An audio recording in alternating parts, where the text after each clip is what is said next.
Okay, so just some general notes for you to have. Um, I think having videos is going to be really nice for you to just come back and reference when you need to. So we just finished up outside, freezing. Oh my gosh, it's cold. There's Tater. She's being so good. Um, so just a few notes about things like correction in general. Um, so make sure that you're using a different, like a variety of corrections all the time, because you don't want her to sort of figure out that one thing is the thing that you do and you won't do anything else. So that's why it's really important to do leash work and off leash work using the e-collar, use the chain collar, poke her with your fingers, do sort of the same thing in a number of different ways so that she doesn't, so you don't become predictable. Dogs are smart, she'll figure you out. And so if the only leverage that you have, if the only way that you can get her to behave is the e-collar, then she's only going to behave when it's on. That's pretty common. When people overuse the e-collar and don't actually put the time into building the relationship. So put that time in. Spend time on leash. Go out, walk your neighborhood, work inside your house on leash. Use the leash to do corrections with the chain collar. Use your hands to do corrections. Even a pinch here and there is good, especially if you don't have something on her already and you're just at home relaxing and she sort of spazzes out or does something that you don't like. Good, firm, sharp no or hand clap or hey or something like that, along with some kind of touch, is a really good idea, and it's going to help reinforce the mindset that we're trying to get to here, which is that you're a leader, you're in charge, and that you can not only make her do the things that you need to do, but you're also going to be able to protect her and feed her and all of those things. And so there's no question about what her life looks like. You are the center of it and the sort of creator of it as far as she's concerned.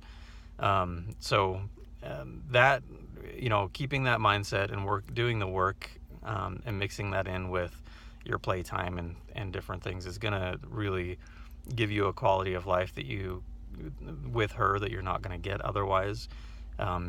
Especially when you're out on the trails and having fun and doing that kind of thing off leash.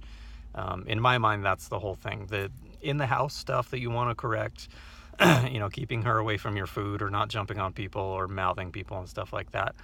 If you use the e-collar and the chain collar and you're consistent and deliberate about correcting those things for the first couple of weeks, they're just going to go away. And so those basic problems, as long as you're intentional about it, at this point are going to be pretty easy for you to resolve. But then going forward, you get to have fun with her out off leash and without stressing you out. One thing that you had mentioned was the dog park. I personally don't like dog parks just because they're a breeding ground for terrible behavior. However, they are a really good training area. So when you're feeling particularly confident and you want to go put her into a really distracting environment to see how she does, dog parks are really good for that, because if there's something that's going to keep her from listening and focusing on you, it's going to be a bunch of other dogs that are behaving badly. So I wouldn't suggest going there right out of the gate. I would wait until you feel like you've got some control and some confidence before you get into that situation. But at some point, it's a good idea. And if you enjoy the dog park, by all means, have fun. Go to the dog park. She can wear her e-collar there, and she can have a blast and be a spaz and do all the dog stuff that dogs want to do. Just so long as you have a way of touching her so that if she gets out of control or you need to stop a behavior if she's jumping on people or something like that, the e-collar is great for that because you can reach her. I think the collar that I got you has a half-mile range, so you can touch her from very far away. She doesn't have to be able to hear you. She knows what it's all about, so she can be out spazzing out on other dogs.